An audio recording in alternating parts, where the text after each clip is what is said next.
Halo everybody, ketemu lagi bareng Mbak Yu di podcast Brazilian GP part pertama. Kita akan membahas 3 pabrikan terbapuk plus perintilan-perintilan gosip di sekitarnya. Yang pertama gue mau ucapkan dulu selamat pada Veda Ega Pratama, Dek. Selamat ya atas podium pertamanya di Brazilian GP Moto3 kemarin. Jadi buat kalian yang nggak pernah ngikutin kelas Moto3 dan Moto2, Veda Ega Pratama ini adalah rookie-nya Moto3 asal Indonesia yang bergabung di tim Idemitsu Asia, dan kemarin dia berhasil mencapai podium 3 di Brazilian GP dan menjadi rider Indonesia pertama yang berada di podium kelas Moto3. Lu bayangin, saking nggak pernahnya kita podium. Harapan gue semoga ini menjadi motivasi, tapi jangan dipaksa. Wanti-wanti gue tetap sama dari awal musim Thailand GP kemarin. Kamu jangan ngeyel, nggak usah dipaksa-paksa, takutnya nanti kamu cedera. Jadi yang penting finishnya sebaik mungkin. Harapan gue cuma satu aja, satu kali aja lu kalahin Kiles, bisa kagak?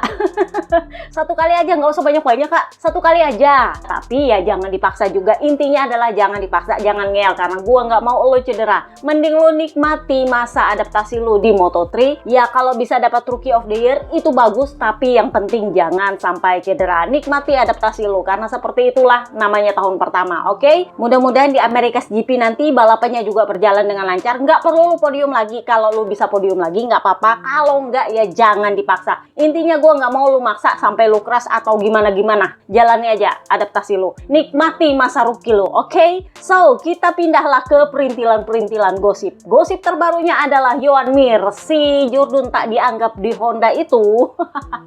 Gosipnya sudah prakontrak dengan Trackhouse Aprilia. Di tengah gosip bahwa Trackhouse itu akan dijual. Ya, kalau nggak dijual seluruhnya ya minimal 51%. Kenapa 51% Mbak Yu? Karena ini intinya adalah mencari pemegang saham mayoritas. Lu baru bisa dibilang pemilik kalau lu punya saham mayoritas minimal 51%. Kenapa? Udah gue bilang kemarin bahwa Justin Marks sebagai pemilik mulai agak susah untuk ngatur waktunya karena dia juga perlu fokus sama tim NASCAR. Di sisi lain, pemegang sahamnya Trackhouse pasca Pitbull hengkang dari Trackhouse itu mulai mempertanyakan untungnya di mana ini kita gabung di MotoGP. Bawa namanya Amerika juga cuma nama tim karena ridernya nggak ada yang orang Amerika. Ditambah lagi buang-buang duitnya banyak, itu namanya bakar duit kak. Ditambah lagi aturan barunya Liberty Media bahwa pemilik tim satelit itu wajib kudu harus memenuhi kuota tertentu untuk hadir di sirkuit, sehingga gosipnya Justin Marks mulai ya agak-agak susah ngatur waktunya antara Eropa dengan Amerika, karena Amerika itu cuma ada 2 balapan kalau di MotoGP, sementara NASCAR itu ngidernya di Amerika. Jadi dia memang perlu fokus dan katanya minimal 51% saham yang dilego supaya pemegang saham 51% ini menjadi pemegang saham pengendali yang secara otomatis menjadi pemilik. Jadi dia bisa ngurusin MotoGP sementara Justin bisa sedikit fokus di NASCAR. Kurang lebihnya kayak gitu. Masih belum jelas ini apakah Honda yang mendepak Mir atau Mir yang memutuskan hengkang dari Honda. Karena seperti yang gue bilang, Luca Marini itu ya memang kalau kalian lihat dari performa memang dia nggak ada podium, tetapi dia itu adalah rider paling konsisten menghasilkan poin dan paling banyak mengumpulkan data dan paling sistematis dalam mengembangkan motor, sehingga petinggi Jepang itu lebih suka sama dia. Emang cuman gara-gara petinggi Jepang gitu si Luca Marini bisa bertahan? No, dia punya backup juga. Siapa? Ya, Papi Albesiano. Ditambah lagi dengan Alex Espargaro sebagai test rider yang kalau kalian udah ngintil MotoGP dari lama, kalian pasti tahu Alex Espargaro ini hubungannya dengan Beppe Vale, kakaknya Luca Marini itu nggak terlalu bagus kak. Tetapi somehow Alex Espargaro itu sangat respect pada cara kerjanya Luca Marini. Dan ya memang terbukti, meskipun secara performa dia nggak sebaik Joan Mir, tapi dia adalah rider yang membawa pengembangan motor ini di posisi saat ini. Itulah kenapa dia punya peran itu sangat penting untuk mempersiapkan motor 2027, sehingga agak sulit untuk Honda melepas dia. Gua nggak tahu apakah itu artinya dia akan tetap bertahan di tim pabrikan atau mungkin nanti dibuang ke Grace ini. Nah, ini nanti kita bahas lagi soal Grace ini. Tetapi kalau menurut gua, dia memang sebaiknya bertahan di tim pabrikan karena rider pengembang itu memerlukan akses seluas-luasnya kepada satu tim tes, kedua kepada pabrikan langsung di Jepang, ketiga kepada part-part yang akan diuji. Sehingga kalau dia dibuang ke Gresini nantinya, itu akan sulit untuk menguji motor dan mengakses part-part. Sudahlah Gresini, lu lihat aja Sarko yang ngomel panjang pendek tahun lalu. Masih ingat? Yang dia nggak dapat sasis lah, dia nggak dapat aero lah. Itu ceritanya kalau lu ada di tim satelit. Jadi memang kalau memang Honda mau mempertahankan Luca Marini, maka dia harus tetap ada di tim pabrikan supaya dia bisa dapat akses seluas mungkin dan dapat support sepenuhnya dari pabrikan Jepang. Dan itu artinya kalau memang Quartararo sudah tanda tangan prakontrak dengan Honda, artinya dia akan menjadi teammate-nya Quartararo. Nah, ngomongin Gresini. Jadi di podcast terakhir suka-suka itu kan gue bilang katanya Ducati membujuk VR46 untuk bertahan di Ducati dengan menawarkan rider top yang levelnya tinggi, yang cepat, dan ternyata itu adalah Fermin Aldegar. Yang gue agak ragukan sebenarnya adalah narasi dibujuk. Gue pikir kayaknya bukan dibujuk tapi memohon.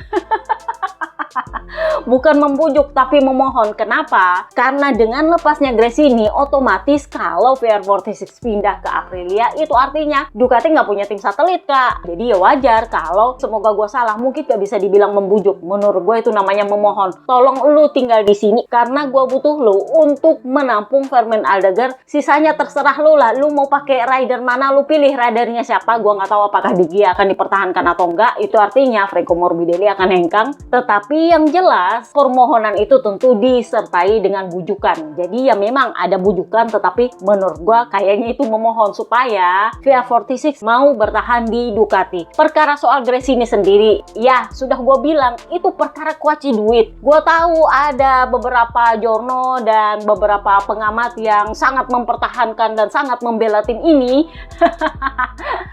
Sorry to say, sejauh yang gue tahu, kalau lu tahu baca spreadsheet-nya tim ini, Marc Marquez pun kalau mau beli itu tim sebenarnya bisa.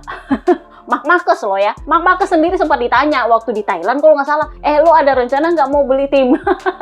Bikin tim lah kalau nggak bisa beli. Jadi dia bilang, ya sebenarnya pengen tapi kayaknya itu masih jauh, gua aja masih mikir balapan kok.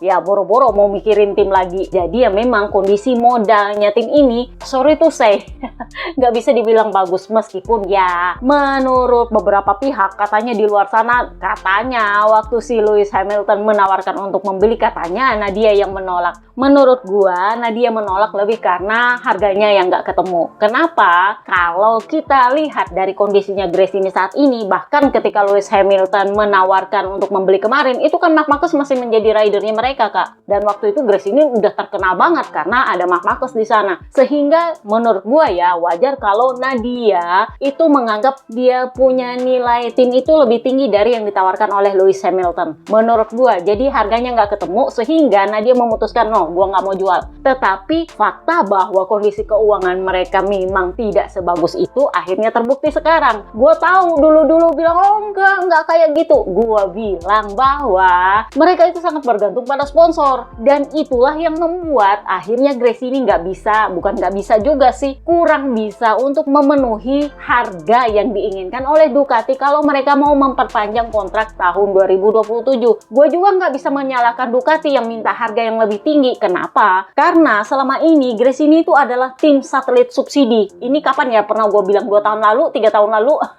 Mereka itu adalah tim yang subsidinya paling banyak. Itulah kenapa ketika tim ini baru terbentuk sama-sama dengan VR46 kemarin, mereka memutuskan untuk menolak Aprilia. Karena waktu itu Aprilia juga kan memang bukan pabrikan yang kaya-kaya banget dan memutuskan untuk memberikan mereka motor dengan cara sewa biar nggak dibeli gitu. Karena saking ini tim juga nggak bisa membeli motor. Tetapi waktu itu Ducati menawarkan motor yang lu bisa beli tetapi harganya murah. Jadi daripada harganya dari Aprilia kurang lebih sama harga sewa dengan harga motornya Ducati, mereka memutuskan untuk bersama Ducati. Nah, tetapi dalam perjalanannya memang mereka sangat bergantung pada pay rider. Itulah kenapa Alex Marquez kemarin bisa bergabung. Itulah kenapa Marc Marquez bisa bergabung. Dan menurut gua yang agak aneh menurut gua ya, dengan mereka punya publisitas dan kepopuleran veteran selama 2 tahun terakhir bersama Marcus Brothers, agak aneh kalau mereka tidak punya spare atau budget untuk memperpanjang kontraknya dengan Ducati. Kalau gue jadi Gresini, mestinya itu kan ada alokasi khusus untuk memperpanjang kontrak dengan pabrikan manapun, mau pindah atau gimana. Tetapi mungkin yang tidak menjadi perhitungannya Gresini kali ini adalah Ducati memutuskan untuk tidak lagi memberi diskon. Karena mereka memutuskan untuk tidak memberi diskon, makanya ditariklah itu Fermin Aldegar. Nah,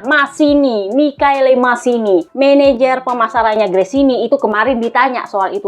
Katanya si Fermin Aldegar bakal pindah tuh ke VR46. Si Pabloni itu tuh sampai memuji-muji Fermin Aldegar. Bayangin dia itu habis patah tulang paha, ternyata dia masih lolos ke Q2. Itu berarti rider ini bagus, kurang lebihnya begitulah. Ya kan kalian tahu sebelum kemarin di Gia diputuskan dipungut sama Bebe Vale, pilihan pertamanya Uccio adalah Fermin Aldegar. Jadi ya wajar kalau Pablo Nieto dan Uccio langsung oke. Begitu Ducati bilang lu mau nggak sama Fermin, ya oke, karena kita udah ngincar ini dari dulu-dulu, cuman gara-gara di veto sama Bebe Vale aja. Jadi ya wajar kalau Pablo Nieto memuji-muji Fermin Aldegar. He worth it. Jadi si Michele Massini itu bilang, kami itu belum tentu melepaskan Fermin Aldegar. Gua nggak tahu apa haknya Gresini untuk mempertahankan Fermin Aldegar, karena Aldegar ini kan di bawah kontrak pabrikan. Kecuali kalau dia ada di bawah kontrak satelit, ya wajar kalau lu kekeh minta bertahankan dia. Jadi waktu itu Massini bilang, bagi kami Aldegar itu adalah opsi dan kami belum tentu akan melepas dia, dan kami sedang dalam proses negosiasi perpanjangan dengan Ducati. Jadi belum ada yang pasti bahwa kami akan melepaskan Fermin Aldegar dan belum pasti kami akan meninggalkan Ducati. Tetapi memang banyak hal yang harus dibicarakan sebelum kami melakukan penandatanganan kontrak perpanjangan. Jadi nampaknya dia berusaha membentuk opini publik bahwa Gresini punya standing point untuk bertahan di Ducati dan bahwa Ducati rugi kalau melepas mereka. Jadi seolah-olah Fermin Aldegar itu sudah nyaman sama kami di sini di Gresini, dan kami nggak yakin bahwa Aldegar akan dengan ikhlas atau senang pindah ke VR46. Menurut gua itu adalah daya tawarnya, karena menurut mereka psikologinya Aldegar itu sangat penting untuk berada di Gresini karena dianggap sebagai keluarga. Sementara bagi Ducati, lah itu kan rider gua, di bawah kontrak gua, suka-suka gua mau taruh di mana. Nah, Fermin Aldegarnya ditanya dong,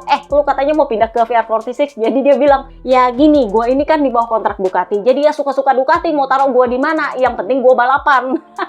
Dan yang penting gua dapat motor pabrikan. Nah, itu intinya. Gosip berembus sepoi-sepoi, kemampuannya Gresini memang cuman motor bekas. Nah, masalahnya adalah 2027 semuanya motornya pabrikan, Kak. Meskipun beda spek tapi harus pabrikan. Karena kan udah beda cc, 850 cc, nggak ada motor bekasnya dong, ya kan? Jadi ya secara klausul nggak bisa dapat motor bekas. Di sisi lain juga memang Fermin itu nampaknya pengen ke VR46 karena statusnya VR46 adalah tim satelit premiumnya Ducati yang mendapatkan support penuh dari Ducati. Ditambah lagi dengan kondisi keuangannya mereka jauh lebih baik daripada Gresini. Sorry tuh saya, karena backupnya adalah Pertamina. Pertamina saking nambah duitnya ke VR46 itu sanggup mendepak eBay tahun ini. Jadi lu bayangin berapa duit yang dipunyai oleh VR46 sehingga Fermin pun ya mungkin gua nggak akan senang di sana, tapi yang penting gua dapat motor pabrikan dan gua dapat support dari Ducati. Sisanya ya terserah lah, karena Ducati yang kontrak gua kok, yang penting gua balapan. Itu intinya dari Fermin Aldegar. Jadi dia nggak keberatan dipindah. Nah, tapi Gresini menganggap bahwa mereka bisa mempertahankan Fermin Aldegar. Itu nggak bisa karena Aldegar bukan rider di bawah kontrak satelit. Nah, Alex Marquez apa kabar? Kenapa dia memutuskan untuk hengkang dari Gresini? Meskipun ya kemarin-kemarin mamanya Ibu Suri Alenta itu meminta untuk dia bertahan di Gresini in case kalau kakaknya, breaking news, dia bisa masuk menggantikan kakaknya dan kakaknya bisa memasukkan dia sebagai klausul perpanjangan kontrak. Tetapi karena statusnya di Gresini ternyata ributnya seperti itu, Alex Marquez bilang, gue nggak mau jadi pay rider lagi, gue ini adalah runner up Jurdun,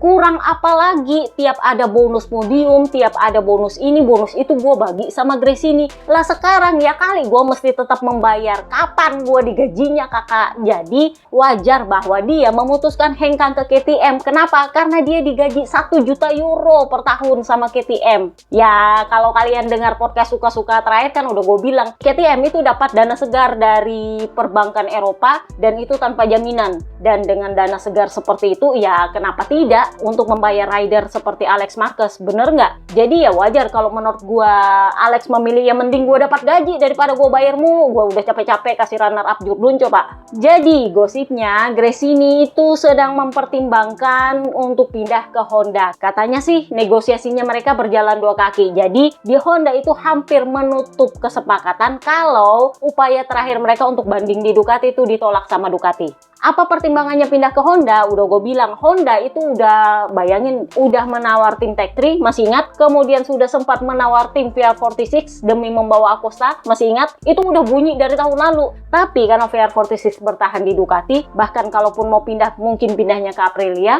Sementara Tech 3 karena sudah ganti pemilik dan memutuskan bertahan di KTM, ya udah nggak bisa diganggu-gugat. Jadi Gresini itu adalah semacam welcome back home. Karena tim ini sudah pernah menjadi bagiannya Honda waktu zamannya mendiang Marco Simoncelli. Jadi ya ini semacam kembali pulang setelah hilang ke Aprilia, hilang ke Ducati, akhirnya balik lagi ke Honda. Dan sejak tahun lalu kan udah gue bilang, Honda itu menawarkan bonus berlimpah untuk tim satelit yang mau bergabung dengan mereka. Jadi harga motor itu jauh lebih murah asal mereka mau memberi data. Jadi datanya itu harus dimasukkan ke Honda pabrikan karena mereka mau mengembangkan motor. Kemudian untuk rider tertentu yang harganya mungkin mahal, gajinya akan disubsidi oleh pabrikan Honda. Kurang lebihnya seperti Zarco waktu pertama kali bergabung ke Honda LCR. Itu gajinya sebagian dari Castrol, sebagian dari Honda. Jadi kurang lebihnya akan seperti itu nanti kalau Gresini bergabung dengan Honda. Jadi mereka akan pindah ke Honda, nggak bawa Aldegar, nggak bawa Alex Marquez, katanya mengincar Enea Bastianini. Enea Bastianini sebenarnya mengincar Aprilia kemarin, tapi ternyata Aprilia yang ngejarnya si Pecco kalau memang nggak bisa perpanjangan sama Jorge Martin. Dia mau masuk ke Yamaha, ya Yamaha katanya sudah prakontrak dengan Jorge Martin,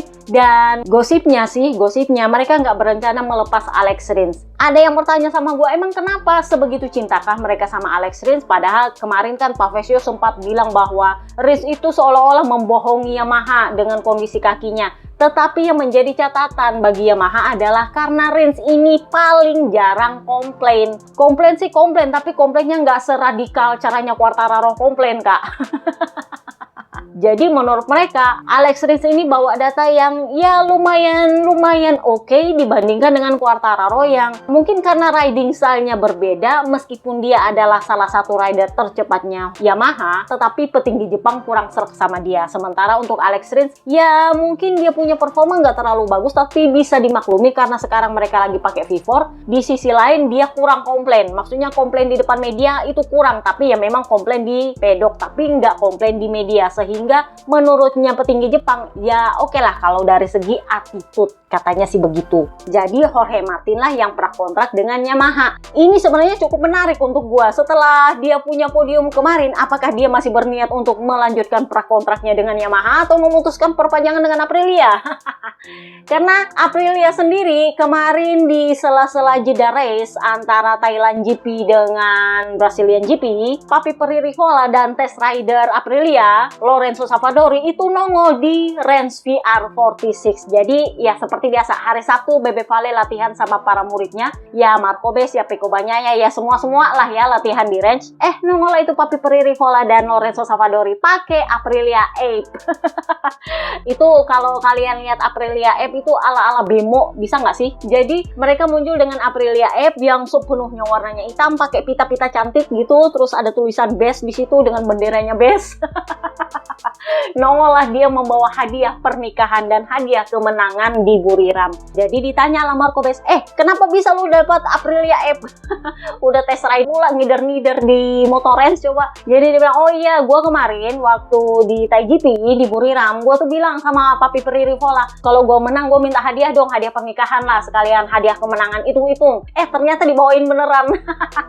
Tetapi yang menurut gue menarik adalah kenapa dibawanya ke motor range VR46. Kenapa nggak dibawa ke rumahnya Marco Bes? Karena ya kalau kalian tahu ceritanya Marco Bes tahun lalu, dia itu tanda tangan kontrak itu setelah Papi Pririvola datang makan malam ke rumahnya dia. Artinya Papi Pririvola tahu rumahnya Bes di mana. Kok ya dibawa itu Aprilia Ape ke motor range VR46? Ada apa? Jadi ya semoga gua salah. Itu sekalian tanda tangan kontraknya, Pecco Bagnaia. Karena Pecco sendiri juga posting di media sosialnya dia duduk sebelahan sama Marco Bes, cuman dia berdua. Ya ada sih lagi Nanti di slide berikutnya ada dengan para murid lain, tapi itu cukup menarik buat gue. Ada kemungkinan ini adalah untuk tanda tangan kontraknya Peko yang 4 tahun itu katanya. Tetapi di sisi lain gue tahu bahwa Papi Pririvola itu mengeluarkan jurus terakhirnya untuk membuat Bebe Vale memveto keputusannya Uchiho. Karena Uchiho memutuskan untuk tetap bertahan di Ducati. Uchiho kemarin menegaskan bahwa kami itu tidak pernah berniat untuk meninggalkan Ducati karena hubungan saya dengan Gigi Dalinya bagus. Ya memang dia punya hubungan dengan Rivola nggak terlalu bagus karena dia nggak kenal Rivola. Yang kenal Rivola dan yang kenal Papi Pribrivio itu adalah Bebe Vale. Uchiho-nya sendiri nggak kenal. Nah sementara yang ngurusin tim VR46 itu adalah Uchiho. Jadi ya wajar kalau Uchiho memutuskan A, yang bisa memveto itu cuma Valentino Rossi. Jadi ya wajar kalau Papi Pririvola datangnya bujuhnya Valentino Rossi. Bisa nggak lu veto? Sayangnya menurut gosip sepoi-sepoi, Bebe Vale bilang kayaknya agak-agak sulit kalau kita meninggalkan Ducati karena kondisinya nampaknya dia sudah tahu kondisinya Gresini. Jadi kalau dia juga hengkang terus Gresini hengkang, kasihan Ducatinya kak. Atas nama hubungan baik dengan Gigi Dalinya. Jadi mereka memutuskan bertahan karena Ducati butuh tim satelit. Kalau Gresini hengkang ya berarti sisa mereka yang jadi tim satelit kan. Kalau ditinggalkan kasihan. Sementara dulu-dulu kalau mau menghitung santan instan, ketika tim ini ditolak oleh Yamaha demi tim RNF, waktu itu masih Petronas ding. Demi tim Petronas, hanya Ducati yang mau menampung mereka. Masih ingat? Waktu itu Bebe Vale bilang, saya sih pengennya mereka sama Yamaha, tapi ya Yamaha nampaknya lebih memilih perpanjangan kontrak dengan Petronas. Jadi ya mau nggak mau mereka harus pindah ke pabrikan lain karena Yamaha tidak siap memberikan motor lebih dari 4 motor. Jadi 2 motor untuk pabrikan dan 2 motor untuk satelit. Kalau ada tim satelit baru, mereka harus bikin 6 motor dan itu pabrikan Yamaha nggak bisa. Jadinya ya mereka ke Ducati lah. Ducati lah yang memungut mereka. Jadi kalau bahasanya ABR bilang bahwa Bebe Vale itu sudah durhaka sama Yamaha, aslinya adalah Yamaha yang durhaka sama Bebe Vale. Mereka yang memutuskan untuk memperpanjang kontrak sama Petronas, sementara VR46 diabaikan. Nggak taunya akhir tahunnya Petronasnya bubar.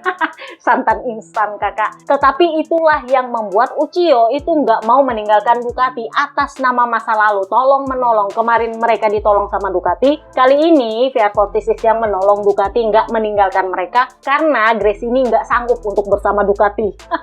Jadi kalau memang benar Papi Pririvola datang ke Motorens VR46 kemarin sekalian tanda tangan kontraknya Peko, which is Peko sendiri bilang ya dalam waktu 1 minggu ke depan kalian akan dengar masa depan saya seperti apa.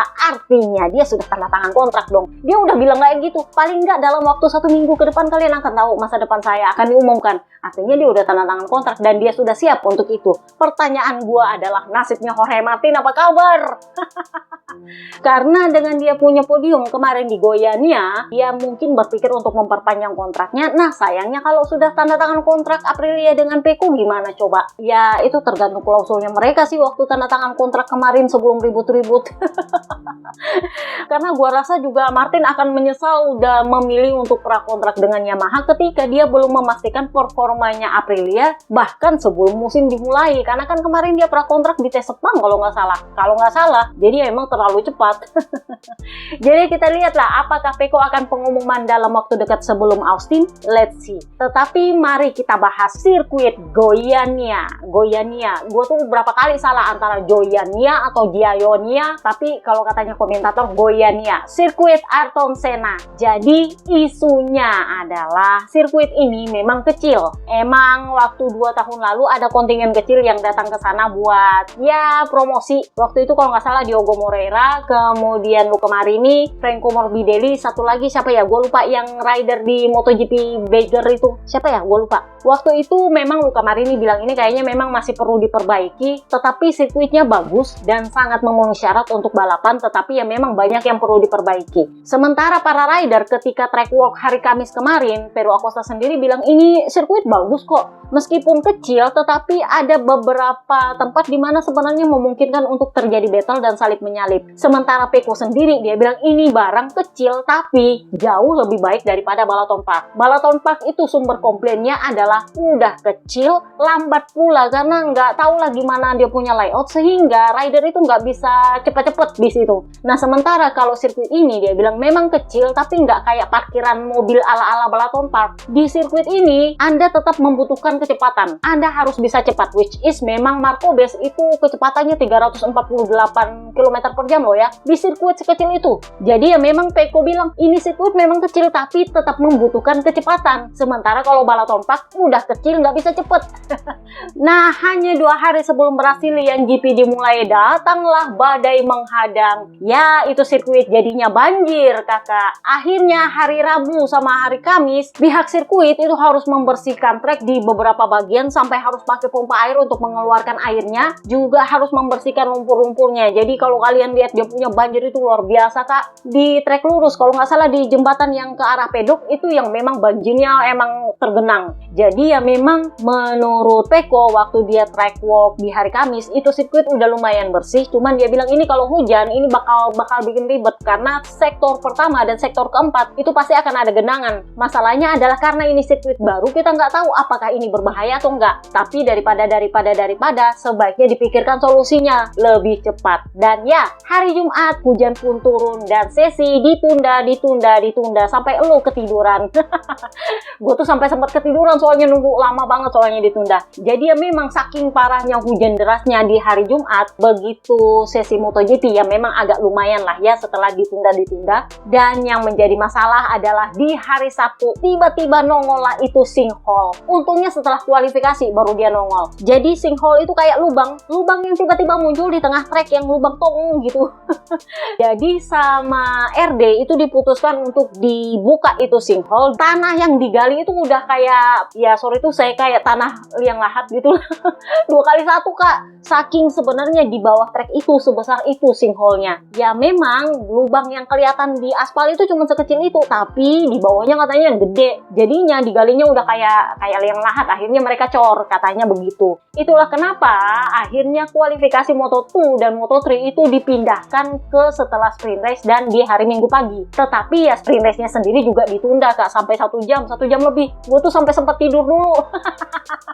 Saking ditundanya. Itu yang pertama. Yang kedua adalah perkara tikungan 4. Kalau kalian ngintil live report gua dari hari Jumat itu sudah berapa banyak rider yang crash di tikungan 4. Buat yang bertanya sebenarnya ada apa? Kalau kalian lihat layoutnya tikungan 4 ini adalah tikungan panjang sebenarnya, bukan tikungan V yang tajam tapi tikungan yang melengkung. Jadi rider itu harus leaning sedikit lebih lama untuk menyelesaikan tikungan itu. Nah masalahnya adalah di tikungan itu hampir setiap sesi ada aja yang jatuh di situ. Ya memang titik crashnya itu beda-beda. Ada yang sebelum masuk tikungan, ada yang di tengah tikungan, ada yang setelah keluar tikungan malah masih juga crash. Jadi saking panjangnya titik crashnya beda-beda, tetapi tetap crashnya di tikungan 4. Pertanyaannya adalah ada apa dengan tikungan 4? Seorang jurno di belakang pedok itu sampai bilang, gue mempertanyakan Bartolome Alonso, kalau nggak salah RD teknis sirkuit, kalau nggak salah penggantinya Uncini, masih ingat? Jadi jurno belakang pedok itu bilang, saya bukannya meragukan Alonso punya kerja, cuman pertanyaan gue adalah katanya, ini tikungan 4 pasti ada apa-apanya kalau sampai panen begitu banyak crash. Bayangkan Marc Marquez aja crashnya di situ, Alex Marquez juga crashnya di situ, Di Gia juga crashnya di situ.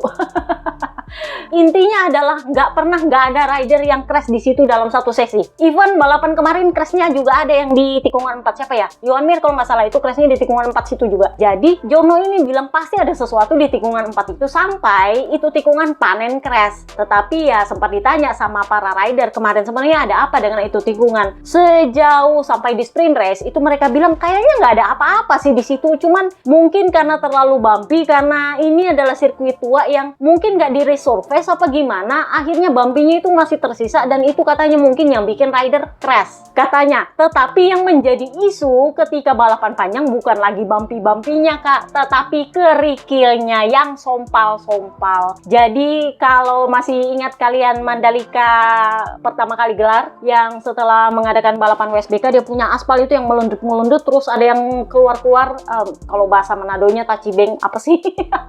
Pokoknya keluar gitu lah lepas-lepas. Nah kayak gitu katanya setelah balapan balapan panjang. Jadi banyak rider yang komplain soal itu. Si Alex Rins itu bilang, saya sih nggak lihat ada aspal yang terkupas, tapi kok ya ada pecahan aspal kena di tangan saya. Ya, akhirnya jadinya tangan saya memar dan sakit. Kemudian Jack Miller yang keras itu bilang, gue tuh kayak ditimpukin batu tau nggak waktu balapan. Itu saking banyaknya batu yang lompat-lompat ketika ada di belakang rider lain. Brad Binder juga keras, dia bilang itu saking nggak beresnya, saking banyaknya kerikil di tengah trek, nggak ada grip jadinya ban, katanya begitu. Itulah kenapa akhirnya RD memutuskan untuk memperpendek jarak balapan dari yang awalnya 31 lap jadi cuma 23 lap. Padahal kalau untuk balapan normal dengan sirkuit yang misalnya lebih panjang kayak di Buriram itu kan biasanya 24-25 tuh lapnya. Ini dengan sirkuit yang katanya kedua terpendek di kalender MotoGP kok ya cuma 23 lap. Nah, ini pertimbangannya RD baru, Graham Webber, itu katanya karena kondisi trek memburuk. Banyak yang mempertanyakan alasan ini. Gue juga bingung kok ada degradasi trek. Ternyata itu alasannya, terhambur-hambur katanya aspalnya. Bahkan Alex Marquez itu bilang, ini aspalnya sama sekali tidak bisa dimaafkan dan tidak bisa dipakai untuk balapan. Kenapa kita tetap balapan? Jadi ya ini yang membuat ada kontroversi kenapa keputusan untuk memperpendek jarak balapan ini baru diumumkan hanya 5 menit sebelum warm up, dan itu tepat ketika para kru itu sudah meninggalkan trek. Jadi karena diumumkannya tepat setelah para kru meninggalkan trek, ya yang mau curang-curang ala-ala Marc Marquez di kota tahun lalu itu nggak bisa karena udah nggak bisa ngomong sama dia punya kepala kru kan. Dia nggak bisa colek-colekan sama Rigamonti lagi. Baru diumumkan oh diperpendek, jadinya ya udah nggak bisa ganti-ganti ban lagi. Jadi ya sempat gue pertanyakan ini maksudnya apa? Apakah mau bikin chaos? Karena kalau Marc Marquez tiba-tiba meleng-meleng dan dia memutuskan untuk ganti ban karena waktu itu dia memakai ban medium. Kalau dia memutuskan ganti ban tiba-tiba ke soft lah, iya kacau semua lah itu balapan. So kita mulailah dari pabrikan terbapuk Yamaha. Aduh kasihan. Jadi nah ini kita bahas lagi gosip berhembus sepoi-sepoi. Marco Melandri bilang Yamaha dikasih ultimatum sama bos dari Jepang yang kemarin nongol di Thailand. Masih ingat yang Yamaha MotoGP posting dia dibikin senang sama Dorna MotoGP untuk naik di safety car bareng sama Capirossi dibawa jalan-jalan keliling track. Itu saking katanya MotoGP berusaha untuk bos Yamaha Jepang ini tetap dalam tanda kutip menyayangi Yamaha MotoGP, karena gosipnya Yamaha Jepang memberi ultimatum kepada Yamaha MotoGP untuk memperbaiki performanya tahun ini, karena kalau enggak mereka punya dana untuk MotoGP tahun depan akan di-courting. Katanya begitu. Jadi yang nggak sampai juga melepas sepenuhnya Yamaha MotoGP, tapi dananya bakal di-courting. Jadi ya memang perbaikan performa tahun ini itu sangat penting bagi Yamaha demi mempertahankan budget dananya. Itulah kenapa sempat ada sedikit harapan ketika Snectaro akhirnya bisa lolos ke Q2, kemudian di sprint race dia bisa finish di P6. Jadi ya ketika Snectaro masuk ke pedok setelah sprint race itu dikasih tepuk tangan kak, saking senengnya Yamaha. Tapi ya memang Quartararo bilang jangan senang dulu, masih banyak kerjaan yang harus dilakukan. Dan ya ketika hari Minggu akhirnya ya mereka di belakang lagi kakak. Bahkan untuk Snectaro yang ya kalau bisa dibilang dia sebenarnya adalah rider tercepat Yamaha, ya kemarin juga ketika balapan dia harus finish di belakangnya Alex Rins. Jadi kemarin para Yamaha itu memakai ban belakang soft, ban depannya hard, ban belakangnya soft. Oh iya, kita mau bahas ban. Jadi karena sirkuit Goyanya ini adalah sirkuit baru di kalender MotoGP, Michelin bawa ban khusus dengan alokasi khusus dengan karkas khusus. Katanya karkas yang dibawa itu adalah karkas yang sama dengan Buriram karena sirkuit Goyanya ini terkenal dengan panasnya. Memang si Toprak itu waktu track walking itu sampai bilang kayaknya kita nggak bisa balapan deh kalau jam 1 lewat kita balapan. Bahkan ketika kita jalan kaki ini berasa dia punya panas di sepatu saking panasnya. Jadi ya memang karkas khusus yang dibawa dari karkas Thailand itu dibawa ke Goiânia, tetapi alokasinya juga ditambah. Ban depan belakang karkas khusus dengan sisi kanan lebih keras asimetris. Kemudian alokasinya juga diperluas, bukan cuma soft medium tapi ada tambahan hardnya, sehingga para rider itu ya dalam tanda kutip bisa melakukan ya percobaan lah untuk mencari ban mana yang lebih baik untuk dipakai untuk balapan. Jadi kalau nggak salah alokasinya juga ditambah, yang semestinya tahun ini cuma 14, kalau nggak salah kemarin jadinya 16 atau 17 gitu. Intinya banyak alokasi ban yang ditambah untuk para rider supaya mereka bisa mempelajari sirkuit ini mestinya pakai ban apa dan traksinya bagaimana, setupnya bagaimana. Kita kembali lagi ke Yamaha, Snake Taro. Jadi kemarin dia pakai ban belakang soft, sama juga dengan Alex Rins dan para Yamaha lainnya. Dan untungnya karena dia sudah terlanjur pakai ban belakang soft, keputusannya RD untuk memperpendek jarak balapan itu ya menurut dia ya kalaupun misalnya tiba-tiba ada chaos para rider lain mau ganti ban dari ban belakang medium ke ban soft. Karena kan kalau jumlah lap dipangkas memungkinkan lu untuk mengganti ban ke ban soft daripada pakai ban medium, ban belakang. Jadi sama Snake Taro bilang, ya kami memang baru tahu itu 5 menit sebelum start. Itu memang keputusan yang mendadak, tetapi gini, jelas bagi saya itu bukan hal yang perlu dipermasalahkan karena saya sudah terlanjur pakai ban belakang soft. Mungkin kalau untuk yang lain, mengetahui jumlah lap yang berkurang dari 31 ke 23 itu juga adalah masalah karena mereka mungkin pengen ganti ke ban soft. Karena saya sudah pakai ban soft ya jadinya saya nggak terlalu bermasalah. Tetapi ya menurut saya sebaiknya diberitahunya 10 menit lah, jangan juga sampai 5 menit sebelum start. Karena kalau 10 menit sebelum start itu kan kepala kru dan mekanik itu masih ada. Jadi kalau mau ganti ban kan itu masih bisa. Kalau sisa 5 menit sebelum start ya kepala krunya udah nggak ada, mekaniknya udah nggak ada. Kalau lu mau ganti ban, lu harus ambil resiko masuk ke pit lane dan itu artinya lu start dari pit lane. Siapa mau? Pintar juga sih kalau gue pikir RD baru sekarang. Daripada dia pengumuman 10 menit sebelum start dan itu artinya kemungkinan Marc Marquez bikin chaos pula, lebih baik pengumumannya 5 menit sebelum start ketika semuanya udah keluar dan rider juga mikir-mikir kalau gue paksa ganti ban ini artinya gue harus start dari pit lane dan itu resikonya jauh lebih besar terutama karena ada para rider lain yang sudah terlanjur pakai ban soft. Jadi mereka akan menang ketika lu ganti ban dan lu harus start dari pit lane. Jelas itu strategi yang buruk. Jadi ya menurut gue pinter juga lah RD yang satu ini. Menurut gue sih lebih cerdas daripada Mike Webb. Sorry to say.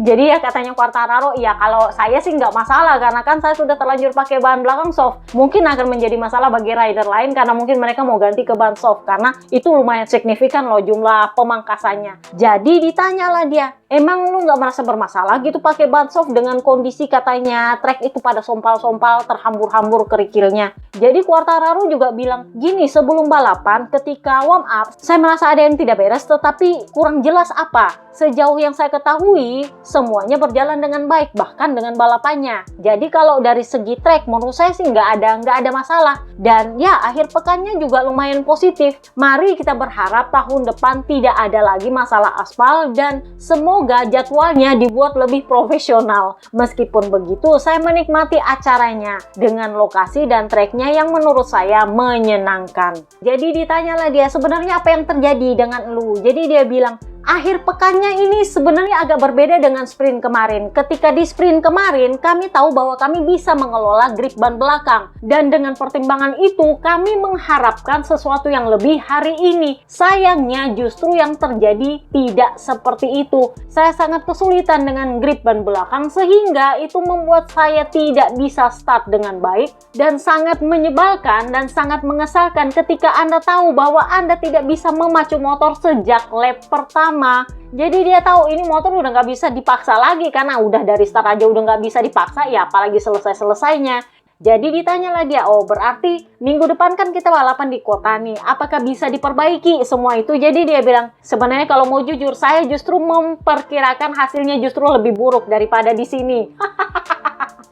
Jadi dia bilang saya tidak tahu apa yang akan terjadi di kota karena di kota itu dia udah tahu bumpy-nya gimana, kondisinya seperti apa karena ini adalah track favoritnya Marc Marquez yang mana Quartararo itu paling nggak bisa di situ katanya. Jadi dia bilang ya saya memperkirakan bahwa hasilnya akan lebih buruk lagi kalau di kota. Saya nggak tahu apa yang akan terjadi di sana kalau di sini ya masih mending lah.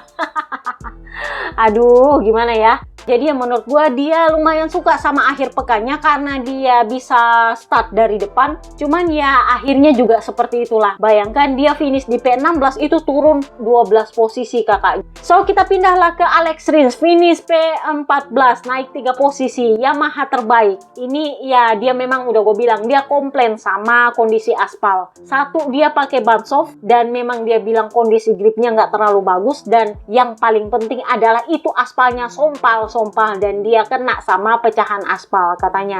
Jadi dia bilang Yang menurut saya berbeda dari kemarin adalah saya merasa gripnya sangat minim. Saya rasa ini masalahnya adalah masalah trek karena ada hubungannya dengan balapan Moto2 di mana ada banyak karet di trek. Tetapi ya sebenarnya saya tidak melihat ada masalah dengan aspalnya, maksudnya ada yang lepas-lepas atau ada aspal yang tercecer-cecer. Tetapi yang pasti adalah ada sepotong aspal yang kena ke jari saya yang membuat ya lumayan lah, kalian bisa lihat lah ini memar dan sakit. Dia kasih lihat lah itu tangannya. Jadi dia bilang, kami bisa mengerti keputusan RD untuk memangkas jumlah lap. Kami baru mengetahuinya saat berada di garis start. Saya rasa memang tidak ada yang menduganya, tetapi RD membuat keputusan ini pasti demi keselamatan para pembalap. Jadi dia merasa ya itu nggak masalah. Terlepas dari masalah batu dan masalah pemangkasan jumlah lap, balapan berjalan dengan baik. Untuk apa yang bisa kami lakukan itu sangat bagus karena kami berhasil meraih 2 poin.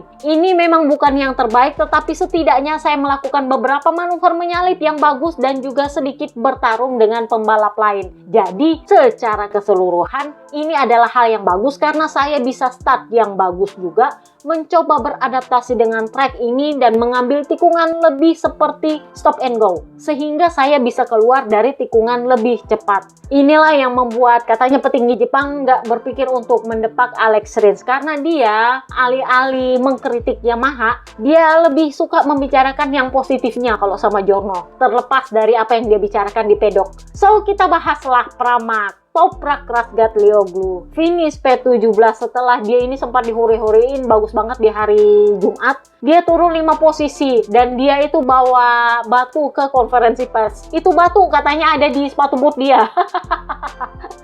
Jadi dia bilang sebenarnya kalau secara umum balapan ini berjalan lebih baik daripada balapan sprint saya, tetapi grip ban belakang terasa aneh. Pabrikan lain punya grip yang lebih baik daripada Yamaha. Kami mencoba memperbaiki situasi, tapi begitu saya membuka gas, saya justru kehilangan banyak waktu. Saya mengalami banyak slip ban dan tidak bisa berakselerasi dengan baik. Jadi ditanyalah dia, emang lu nggak ngikut Quartararo gitu kan? Lu punya preferensi karena lu sempat berada di belakang Quartararo beberapa lap. Jadi dia bilang, saat berada di belakang Fabio, saya benar-benar bagus di hampir setiap tikungan. Di beberapa tikungan, saya bahkan mampu mengejar ketertinggalan. Tetapi begitu kami membuka gas, dia selalu memiliki keuntungan besar. Mungkin dia mengelola ban lebih baik daripada saya atau punya setup yang lebih baik. Tetapi menurut saya, dia selalu sangat efektif dalam berakselerasi. Di tikungan 12 dan tikungan terakhir, dia selalu berhasil mengejar ketertinggalan yang terjadi. Intinya adalah Toprak itu sempat mendekat sama dia, menutup gap, tapi di tikungan-tikungan tertentu justru Quartararo bisa memperlebar kembali gapnya. Kurang lebihnya seperti itu maksud dia.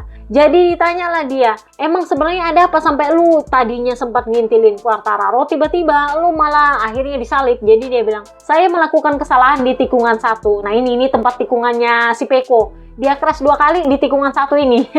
Jadi dia bilang, saya melakukan kesalahan di tikungan 1, saya keluar dari line dan kehilangan kontak dengan aspal. Sejak saat itu saya tidak punya acuan dan saya sendirian. Saya tidak puas karena saya sekali lagi finish hampir terakhir. Tetapi akhir pekan ini saya memahami beberapa hal tentang pengereman mesin, engine brake. Sekarang saya lebih puas dengan pengeremannya. Kita lihat saja di Texas karena saya bahkan belum pernah balapan di sana. Jadi ditanyalah dia, terus lu itu bawa batu apaan? Apakah memang seburuk itu? Karena banyak rider yang mengeluh soal batu-batu yang ada di trek. Jadi dia bilang, bagi saya itu bukan cuma masalah besar untuk saya sendiri. Itu adalah masalah besar untuk semua orang. Karena kita semua balapan dengan kondisi yang sama. Dengan batu-batu berceceran di aspal. Saya bahkan kemasukan beberapa batu di sepatu boot saya. Lalu dia kasih lihat lah itu kerikilnya.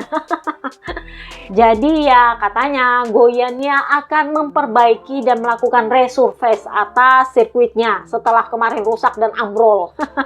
Itu si Brad Binder sampai bilang, saya pikir malah truk habis lewat di situ saking terhambur-hamburnya itu aspal. Katanya sih begitu. Si Jack Miller sampai bilang, gue itu saking banyaknya batu yang terlempar-lempar ke arah saya, ya sudah kita ngurusin grip, ya sudah kita ngurusin trek yang rusak kayak gini, batu lagi ditimpukin dari sana. Jadinya ya wajar kalau dia crash katanya.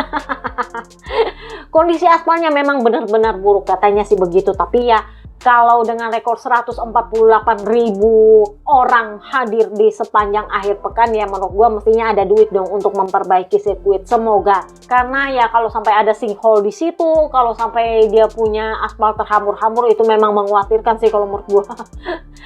So, si Jack Miller nggak ada interviewnya. Nanti kalau di part 2 ada, ya ada. Kalau nggak, ya nggak. Kita pindahlah ke pabrikan kedua terbapuk, Honda. Johan Mir, as usual, another day, another crash.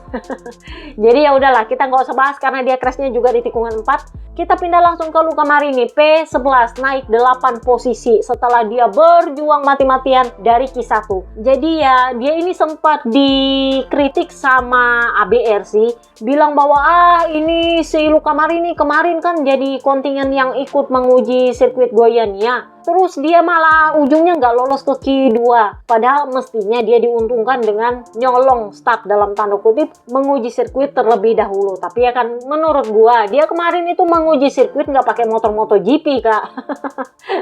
Itu yang pertama. Yang kedua juga Luca Marini bilang sebenarnya juga nggak seburuk itu. Jadi Luca Marini bilang mempertimbangkan keseluruhan akhir pekan dan terutama kesulitan yang saya hadapi di hari Jumat dan di Sabtu pagi ketika kualifikasi, finish dengan posisi ke-11 setelah memulai dari posisi ke-19 startnya, itu adalah hasil yang lebih positif daripada yang terlihat. Saya bisa mendapatkan start yang bagus hari ini, tetapi yang lain juga tampil lebih baik daripada kemarin, yang mencegah kami untuk memperbaiki posisi lebih baik lagi. Ya, naik 8 posisi juga menurut gue udah banyak soalnya. Jadi ditanyalah dia perkara soal pemotongan jumlah lap. Jadi dia bilang, jarak balapan yang lebih pendek sebenarnya tidak mengubah keadaan terlalu banyak. Kecepatan balapan saya mirip dengan pembalap di posisi ke-6 dan saya menikmati persaingan dengan yang lain. Jadi secara keseluruhan itu nggak ada hubungannya dengan balapan yang cuma pendek. Kalau nggak salah ada yang bilang kalau lapnya ditambah 1 aja lagi mungkin ada perubahan katanya dengan susunan finish. Katanya si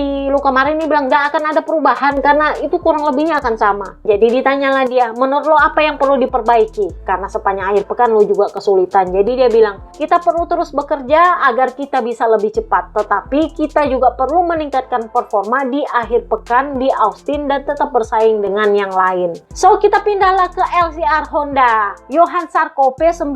Sebenarnya dia adalah satu-satunya rider Honda yang finish di 10 besar setelah Johan Mir crash. Dia cuma naik 1 posisi, Kak, dengan ban belakang medium. Si Luca Marini pakai ban belakang soft. Ini ya menurut gue juga bagian dari percobaan antara kedua rider ini. Dua rider ini dari tahun lalu itu suka banget coba-coba ban soalnya. Jadi si Luca Marini pakai ban soft, si Zarco pakai ban medium. Jadi dia bilang saya senang karena RD memutuskan mengurangi jumlah lap menjadi 23 lap. Karena ya memang benar kalau 31 lap dengan cuaca panas seperti ini ya sudah cocok saya pakai ban medium. Tetapi saya pikir lebih baik kalau balapannya lebih singkat karena memang ini panas sekali. Toh pada akhirnya saya memulai balapan dengan baik dan saya sangat senang dengan itu karena jarang sekali saya bisa naik 2 atau 3 posisi hanya di lap pertama. Saya rasa saya start di urutan ke-7 atau ke-8 di belakang Alex Marquez dan dengan start yang bagus seperti itu, saya bahkan sempat ingin menyerang dia. Tetapi saya berkata pada diri saya sendiri bahwa saya akan lebih aman kalau saya ada di belakang dia. Saya berusaha sebaik mungkin untuk tetap berada di belakang dia karena menurut saya berada di grup yang tepat, di kelompok yang tepat, tetapi tidak mungkin untuk terus mengikutinya. Mir menyerang saya dan dia menyerang saya dengan sangat keras, dalam tanda kutip cara kasar. Sejak lap pertama dia membuat ban belakangnya berasap. Nah ini kayaknya dia lagi mengkritik Mir. Karena masih ingat waktu tahun lalu Mir itu mengklaim posisinya sebagai rider terbaik Honda dibandingkan Zarco. Masih ingat? Kalau nggak salah itu di Balaton Park waktu itu. Si Zarco bilang, saya adalah rider terbaiknya Honda sejauh ini. Lalu Mir bilang, oh no, kami adalah rider pabrikan, jadi pabrikan mestinya lebih banyak mensupport kami daripada tim satelit. Nah, ini akhirnya keluarlah unek-uneknya Zarco. Jadi dia bilang Mir menyerang saya dan dia menyerang dengan sangat keras. Sangat keras ini dalam tanda kutip secara sangat kasar. Sejak lap pertama dia membuat ban belakangnya berasap dan dia berhasil mengurangi jarak yang sudah saya buat. Kemudian dia terjatuh. Ogura dan kemudian Aldeguer akhirnya melewati saya dan saat itulah saya berhasil menemukan ritme saya. Di awal, saya berhasil mencatatkan waktu lap 1 menit 19 detik dan tetap berada di kisaran itu. Sehingga itu memungkinkan saya untuk menciptakan jarak yang cukup jauh dengan Raul Fernandez dan mengamankan posisi saya. Saya berharap bisa mengejar Allgaier. Saya memang berhasil mendekatinya tetapi hampir saja melakukan kesalahan. Dan dia mengerahkan sedikit usaha lebih di 2 lap terakhir karena Acosta kehilangan banyak waktu. Ketika saya melihat saya ada di posisi ke-9 di lap terakhir, saya berpikir saya akan menerimanya karena itu tidak mudah. Anda harus mengambil poin ketika Anda bisa mendapatkannya. Jadi ditanyalah dengan kondisi motor. Jadi dia bilang antara kemarin dan hari ini, motor ini memberi saya sedikit lebih banyak feeling dan lebih mudah memasuki tikungan, lebih mudah mengerem. Jadi menurut saya itu adalah hal yang bagus. Tetapi ya memang tidak secara drastis meningkatkan akselerasi atau menikung yang lebih baik. Atau mungkin mendapatkan line yang lebih baik untuk bisa memperbaiki posisi. Mungkin tidak sampai menambah waktu 1/10 detik, tetapi mungkin ya cuma 1/100 detik di setiap tikungan. Tetapi ya menurut saya, paling tidak saya bisa mengendalikan masuk tikungan dengan baik dan menghemat sedikit ban depan. Saya senang memiliki sedikit lebih banyak margin dibandingkan kemarin karena tidak memiliki margin itu kemarin menyebabkan saya crash. So kita pindahlah ke rider Akamsi Moreira. Dia ini sebenarnya katanya dapat ori, cuman ya mungkin karena kondisi treknya yang memang gak memungkinkan untuk ori kayak KW kayak apa kayak di situ. Ya begitulah. Dia finish P13, naik 1 posisi. Lumayan kak, bawa pulang 2 poin lagi. 3 poin ding. Jadi ya lumayan lah dia jadi roti kalau kayak gini. Dan dia juga pakai ban belakang medium. Jadi dia bilang, kecepatannya sangat bagus, tetapi menurut saya startnya itu sangat mengerikan. Startnya sangat-sangat buruk. Saya akhirnya berhasil menyalip di lap pertama. Kalau saya tidak salah, sudah berada di posisi 20. Jadi, memulihkan diri dan comeback selama balapan itu sangat sulit. Di sini kita bisa melihat bahwa menyalip itu cukup sulit, jadi ya sangat disayangkan. Saya pikir masalah terburuk saya adalah startnya, tetapi ya begitulah yang terjadi. Kita harus terus belajar di kategori ini, dan ini baru balapan kedua tahun ini, jadi saya puas dengan akhir pekan ini. Saya sangat-sangat senang bisa kembali ke Brasil dan bisa balapan di MotoGP di sini. Saya sangat puas dan bagi saya ini seperti mimpi. Ini adalah akhir pekan yang luar biasa. Sayang sekali saya tidak bisa memberikan perhatian yang saya inginkan kepada semua orang karena saya punya banyak pekerjaan yang harus dilakukan baik di dalam maupun di luar trek. Tetapi saya sangat senang semua orang mendukung saya dan semua pembalap di acara ini, dan saya hanya ingin berterima kasih kepada semua orang yang datang untuk menyaksikan acara ini. Jadi mari kita lihat apakah kita bisa kembali tahun depan dan berjuang untuk balapan ini. Jadi nampaknya dia agak sedikit pesimis bahwa tahun depan Joyannya kembali menggelar acara ini karena lu ingat ketika Boot kemarin digelar cuma 1 kali doang, abis itu hilang dari kalender. Jadi dengan kritik yang sedemikian banyak, nampaknya dia agak sedikit khawatir bahwa mereka nggak akan kembali lagi ke Goiânia tahun depan. Tapi ya semoga masih bisa balik lagi karena ya memang banyak sirkuit yang pada ngantri sih sebenarnya untuk gabung di MotoGP pasca diambil alih oleh Liberty Media. So kita pindahlah ke pabrikan terakhir, KTM. Kita bahas dulu Acosta, P7 naik 2 posisi. Ini ketika di konferensi pers, dia itu sempat yang nampaknya dia agak-agak dikritik sama, ya siapa lagi, ABR, penyembahnya Marc Marquez. Dia tetap dianggap curang di sprint race kemarin meskipun ya dia sudah menyatakan yang penting gue menang, titik. Karena dia tahu bahwa dia nggak salah. Tetapi ya namanya juga ABR, toksiknya emang kayak gitu. Jadi di hari Kamis itu dia bilang, ya saya tahu mungkin saya tidak pantas berada di situ menjadi pemimpin klasemen, tapi ya sejauh ini ya begitulah faktanya. Kita lihat nanti di akhir pekan ini apa yang terjadi. Dia juga nggak bilang bahwa saya akan berusaha untuk tetap berada di situ, dan dia juga nggak bilang bahwa dia pengen turun. Dia bahkan bilang bahwa tujuan kami sebenarnya adalah untuk bisa memperbaiki posisi dan performa kami. Nggak pernah kepikiran untuk jurdun masalahnya. Intinya adalah motornya dulu diperbaiki. Itu sampai kayak gitu, tahu nggak Acosta saking dia dihujat sama para ABR. Jadi Pedro Acosta ini semua KTM kayaknya memakai ban belakang soft. Jadi dia bilang, ketika saya mendengar pengumuman bahwa balapan dipersingkat, saya sudah memutuskan untuk menggunakan ban soft. Dan saya pikir itu berhasil meskipun kami kekurangan banyak dalam hal kecepatan. Pada akhirnya, Martin lah yang menyalip saya di tikungan di titik pengereman yang ada, dan itu adalah sesuatu yang perlu kami perbaiki. Terlepas dari keterbatasan performa, kepuasan atas apa yang telah kami capai tetap ada, meskipun itu tidak tanpa beberapa kekhawatiran tentang lap-lap berikutnya. Saya rasa saya sudah memanfaatkan sebaik mungkin apa yang saya miliki, tetapi saya sadar bahwa Austin nanti juga akan sulit karena memiliki dua trek lurus yang panjang. Itulah kenapa kami perlu mengerjakan kecepatan tertinggi, top speednya. Jadi ditanyalah dia, menurut lu udah bener nggak ini perkara soal pemangkasan jumlah lap? Jadi dia bilang, saya percaya bahwa prosedur yang benar itu sudah dijalankan meskipun sedikit mendekati limitnya. Tetapi saya rasa tidak perlu juga sampai menunda start. Karena ya kalau kalian lihat di kontennya MotoGP, itu Papita Rossi sampai ngamuk-ngamuk loh ya sama RD. Karena menurut dia, kalau kayak gitu dipangkas jumlah lapnya, mestinya startnya di delay supaya para rider bisa memutuskan mau ganti ban atau enggak. Tetapi waktu itu Graham Webber bilang kagak, pokoknya start aja.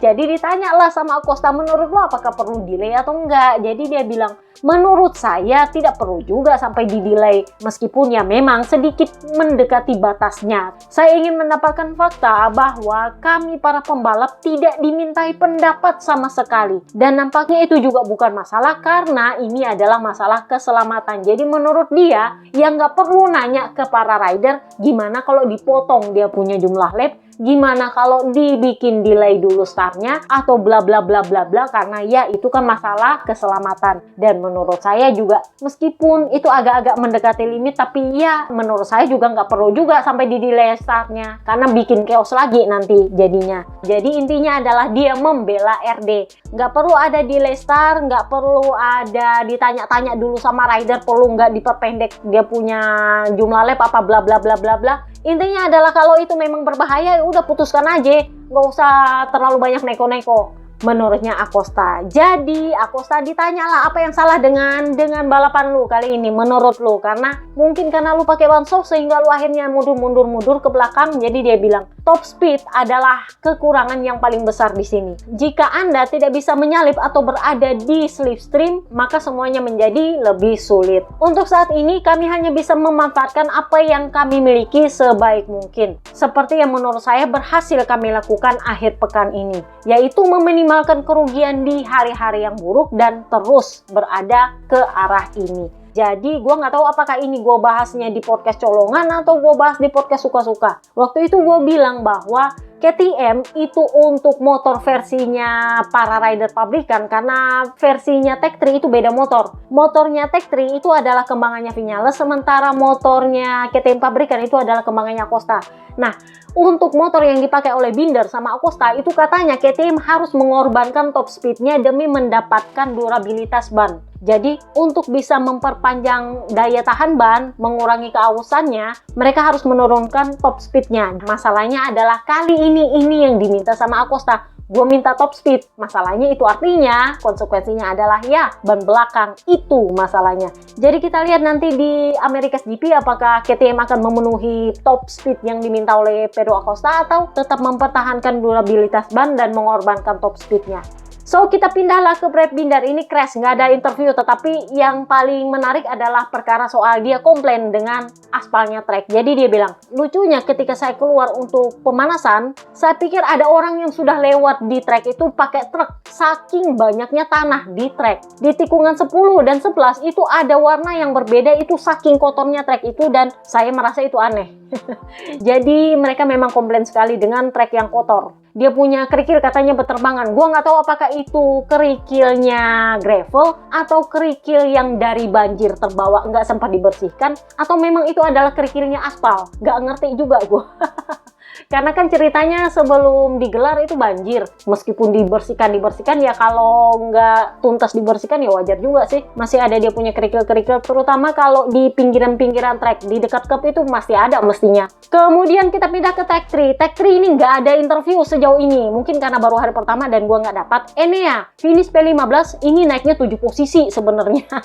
Jadi dia juga pakai ban belakang soft. Udah gue bahas tadi bahwa dia diincar sama Gresini. Gosip terbarunya adalah Gresini juga mengincar ya David Alonso. Jadi Liberty Media kan udah gue bilang di mana ya kemarin. Liberty Media itu akan memberikan bonus lebih kepada tim yang punya rider KTP khusus, KTP langka tetapi punya performa bagus. Jadi kalau misalnya Alonso ini kan KTP-nya KTP C, Kolombia. Jadi kalau misalnya dia podium atau misalnya apalah gitu-gitu, tim akan mendapatkan bonus lebih katanya. Jadi gosipnya David Alonso akan dipasangkan dengan Enea Bastianini di Gresini Honda katanya. Untuk Vinales, ini gua nggak tahu sebenarnya apa yang terjadi dengan Vinales. Di Buriram dia juga buruk, di Goiânia dia juga buruk banget, finish paling terakhir. Gua nggak tahu pengaruhnya Jorge Lorenzo di sini dalam karirnya itu apa, karena menurut gua performa dia justru lebih bagus tahun lalu daripada tahun ini. Karena dia finishnya P18 naik memang 2 posisi, tapi itu karena banyak yang crash. Jadi ya menurut lo, karena kemarin memang Papi Prisupo di podcast Suka-Suka Maret kedua, Papi Prisupo itu mempertanyakan kerjasama kedua orang ini faedahnya apa?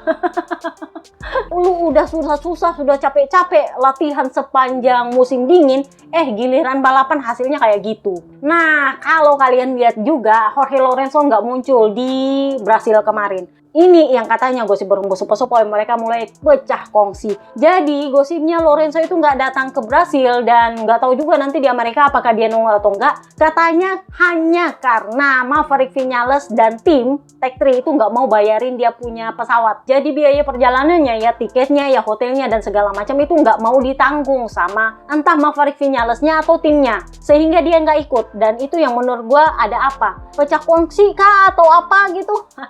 Mungkin kalau lu bilang, ya kenapa nggak Lorenzo aja yang keluarin duit untuk bisa terbang ke Brasil, ya menurut gua nggak bisa juga. Karena kan dia statusnya adalah coachnya Vinales. Artinya, Vinales yang harus bayarin, dia punya biaya-biaya kan. Tapi kalau nggak ditanggung kayak gitu, menurut gua agak-agak aneh sih, menurut gua ya. Apakah itu jadi kewajibannya Tech 3? Mestinya kalau menurut gua sih bukan kewajibannya Tech 3. Karena kan si Vinales itu ada di bawah kontraknya KTM. Jadi kalau mau tim yang bayar, artinya mestinya KTM yang bayar, bukan Tech 3-nya. Dan kalau bukan tim yang bayar atau Tech 3, mestinya Vinales. Pertanyaannya adalah kenapa nggak dibayarin? Meskipun ya Lorenzo ya kaya raya sih mestinya. Mestinya dia bisa bayar sendiri sih biayanya. Tapi kondisi seperti ini menurut gua menimbulkan pertanyaan apakah mereka masih sama-sama atau udah pecah kongsi. Karena ya masalahnya manfaatnya belum kelihatan. Gua nggak mau bilang itu mudarat, tapi ya paling nggak manfaatnya belum kelihatan kak.